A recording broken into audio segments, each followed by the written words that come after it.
bem-vindos em mais uma videoaula da plataforma Reconstruindo a História com o professor Vanderlei. Hoje, nossa segunda aula referente à Revolução Russa, tá? Vamos ao nosso primeiro slide.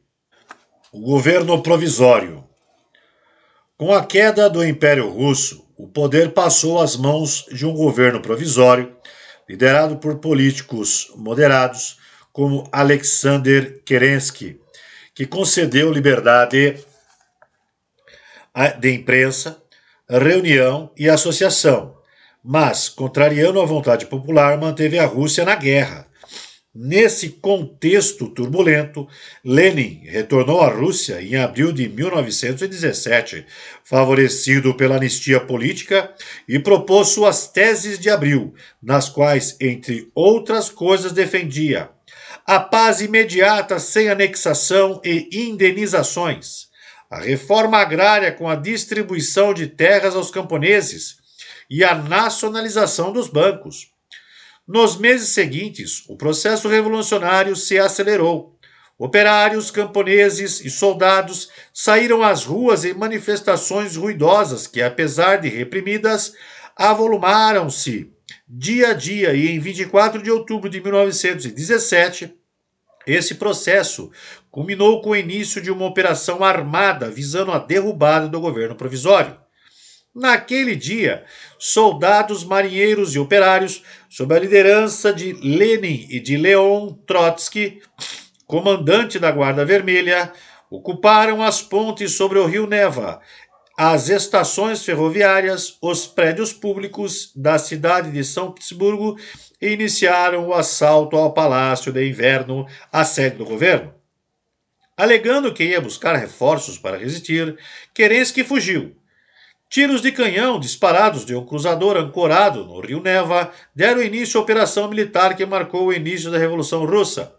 Horas depois, os defensores do governo provisório tinham sido vencidos. Os bolcheviques ocuparam o Palácio de Inverno e o poder na Rússia, tendo Lenin no cargo de presidente do Conselho de Comissários do Povo. A bandeira vermelha foi hasteada pela primeira vez na sede do governo russo. Voltando aqui para mim, então, chegamos àquele momento que o czar caiu, né? A dinastia czarista caiu.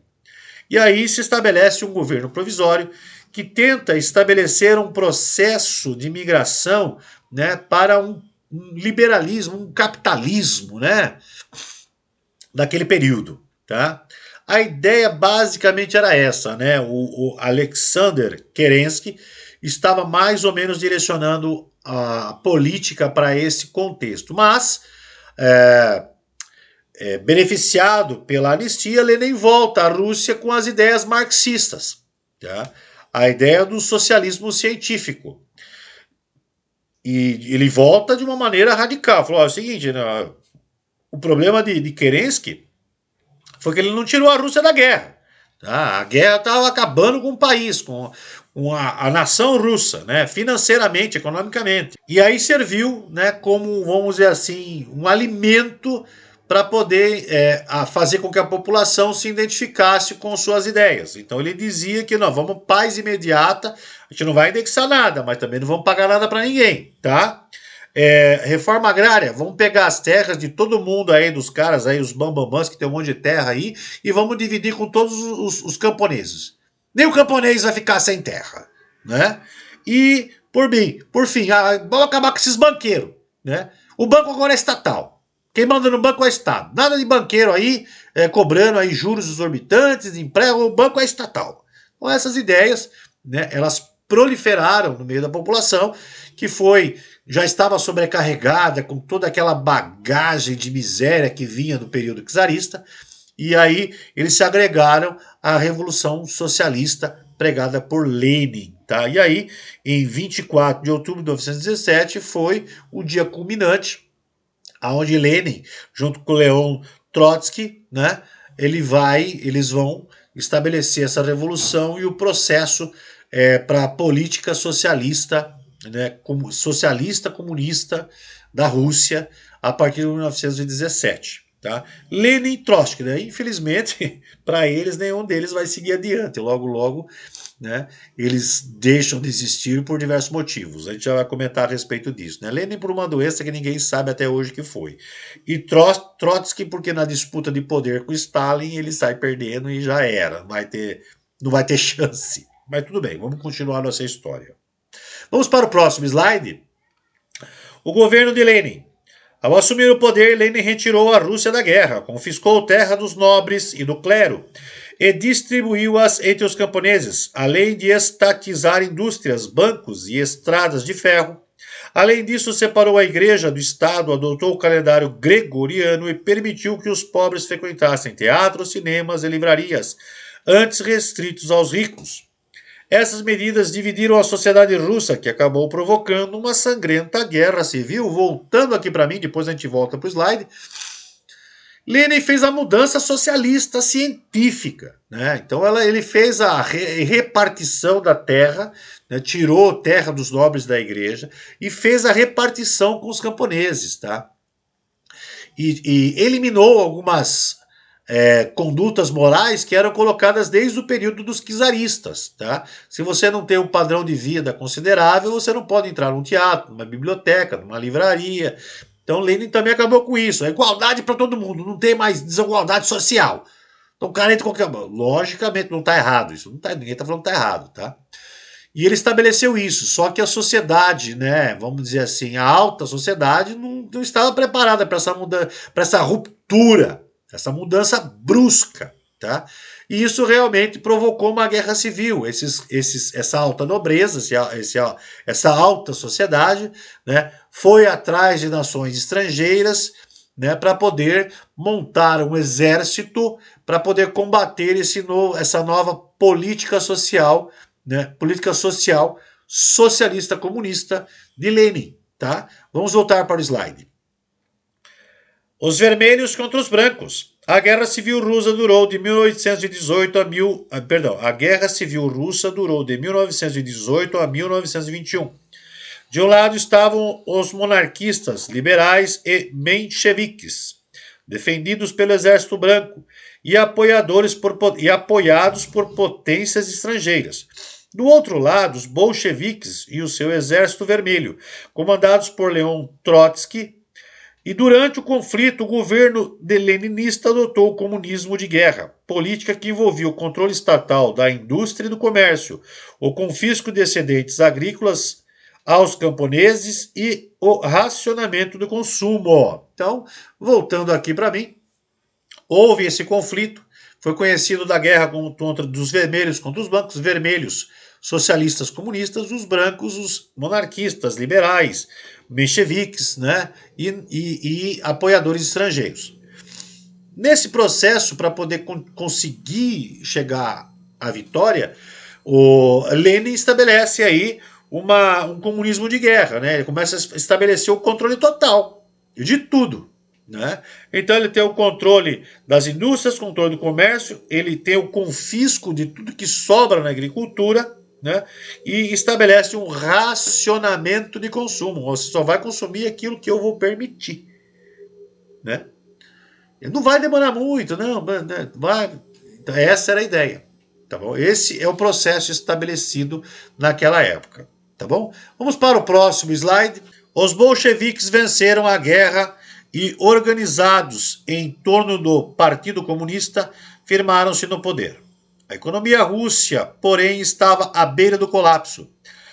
Para fazer frente a essa situação, Lenin adotou a nova política econômica, conhecida como NEP, N-E-P, que combinava princípios socialistas com práticas capitalistas. A NEP incentivou o comércio, a pequena e média manufatura, fazendo surgir com isso uma nova categoria social, o NEPmen, ou empresários dispostos a colaborar com o governo socialista. Estimulou a entrada de capitais estrangeiros no país e permitiu aos camponeses a venda das sobras da colheita no mercado interno. Com isso, o governo estimulou a produção e garantiu o abastecimento de alimentos e roupas.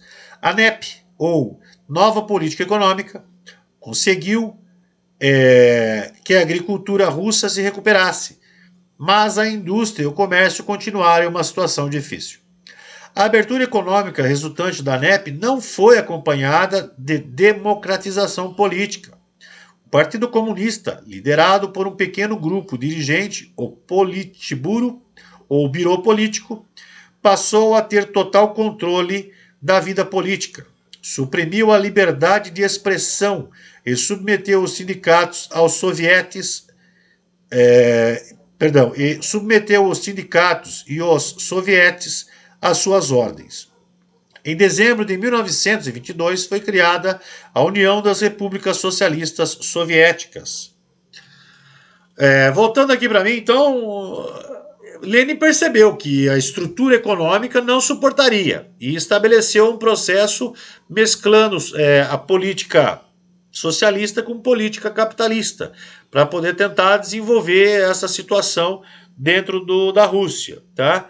A agricultura até que foi bem, mas o comércio e a indústria não seguraram muito essa onda. Tá? Por quê? Porque esse processo de abertura ele só é uma abertura econômica parcial. Tá? A democratização não ocorre. Né? O socialismo científico prega que você vai ter uma ditadura de proletariado até um determinado momento e depois você vai estabelecer que a própria sociedade se desenvolve, essa ditadura sai e você entra numa redemocratização. Não ocorreu. Não ocorreu. Ninguém queria sair do poder. Tá?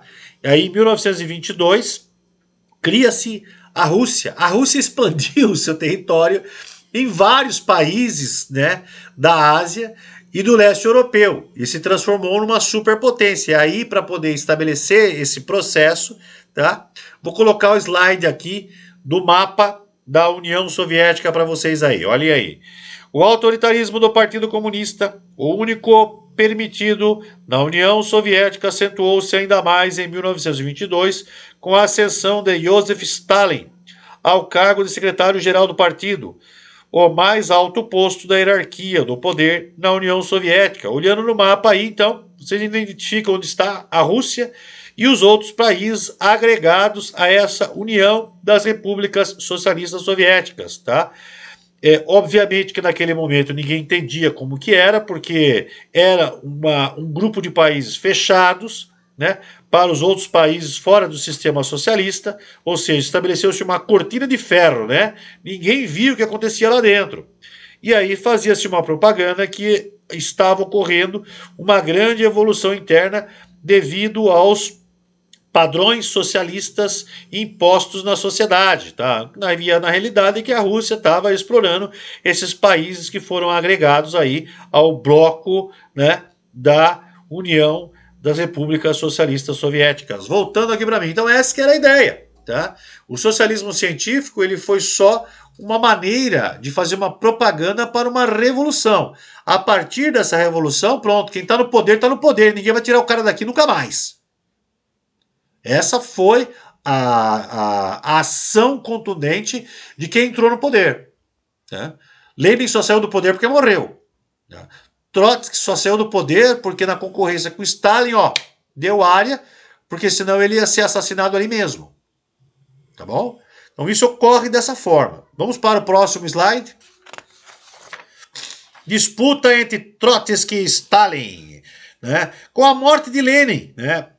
Uma doença, né, que ninguém ainda conseguiu decifrar exatamente o que acontece, qual era o motivo da doença, qual doença que era. Em 1924, abriu-se uma acirrada disputa entre o poder da União Soviética. De um lado estava Trotsky e de outro Stalin.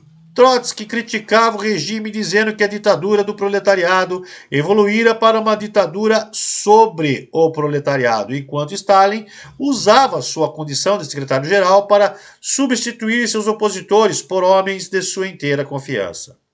Exercendo forte controle sobre o Estado e a sociedade, Stalin saiu vitorioso. No passo seguinte, expulsou Trotsky do país e, em 1940, mandou que o assassinassem. Fato ocorrido no México. Voltando aqui, então não teve escapatória. Você é contra a ditadura sobre o proletariado formada a partir do socialismo científico? Eu sou. Pronto. Já era. Não quero, não tem opositor, né? A vontade do governante da União das Repúblicas Socialistas Soviéticas era absolutista. Só ele faz, só ele manda. Ponto, acabou. Né? Ou seja, é um czarismo, é um absolutismo trajado com outro conceito de poder, o conceito socialista comunista. Tá bom? Vamos para o próximo slide. O governo de Joseph Stalin, como chefe todo-poderoso do Partido Comunista da União Soviética, de 1924 a 1953, data de sua morte, Stalin implantou na Rússia uma ditadura sangrenta, conhecida como stalinismo, e que possuía as seguintes características: sistema de partido único, não se admitia oposição, opressão às nacionalidades. Todos os povos não russos que habitavam a União das Repúblicas Socialistas Soviéticas eram obrigados a falar o russo, abandonar seus costumes e aderir ao ideário stalinista. Burocratização do Estado. Os funcionários do governo stalinista formavam uma classe com poderes e privilégios que outros cidadãos não tinham.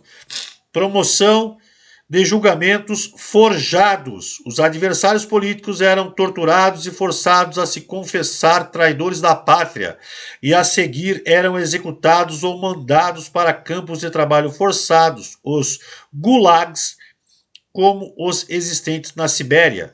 Muitos revolucionários de 1917 foram vítimas dos julgamentos forjados, os expurgos de Moscou. E, por fim, a supressão pelo terror da liberdade da imprensa. Muitos artistas, cientistas, pensadores e políticos, a exemplo de Trotsky, foram perseguidos e mortos. Voltando aqui para mim. Então, dá para entender, né, de forma muito clara, que a União Soviética, formada enquanto bloco fechado, ninguém sabia o que era, tinha uma propaganda maravilhosa. O socialismo aqui é perfeito, a gente repatriou todo mundo, a gente dividiu as terras com todo mundo, só existe duas classes sociais, o Estado e o proletariado não tem desigualdade social. Caindo a cortina de ferro, né?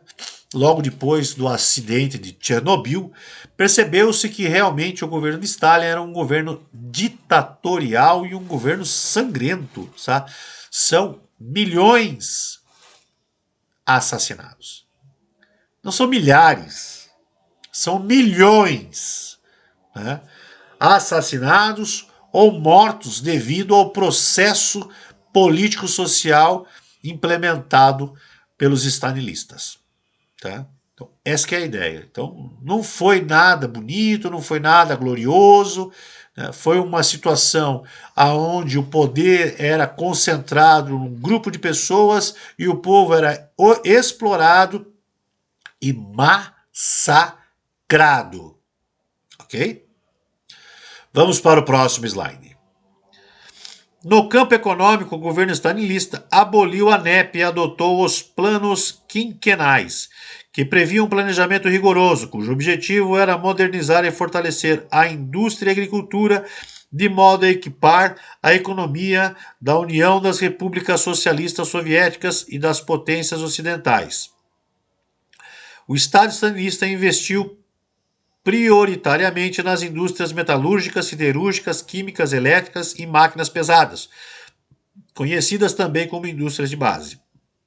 No meio rural, o governo adotou a coletivização forçada da agricultura, eliminando pequenas e médias propriedades e implantando dois tipos de estabelecimentos rurais: os sovkhozes, fazendas estatais, a produção maquinária e as terras pertenciam ao Estado, os trabalhadores trabalhavam por salários ínfimos, e os kolkhozes, cooperativas cujos membros eram donos da produção, mas não da terra. Os camponeses que se recusavam a ingressar em cooperativas eram presos em campos de trabalho forçado, os gulags. No plano educacional, O governo combateu o analfabetismo e implantou cursos técnicos por todo o país. O resultado dessa política econômica e educacional foi um crescimento significativo da União das Repúblicas Socialistas Soviéticas, que em aproximadamente 2 décadas elevou-se à condição de superpotência. Voltando aqui para mim, mas sem sombra de dúvida nenhuma, às custas de exploração e às custas de eliminação de opositores ao regime político-social da Rússia naquele momento. E assim finalizamos nossa segunda aula. Muito obrigado a todos, um grande abraço e até o nosso próximo encontro. Até lá!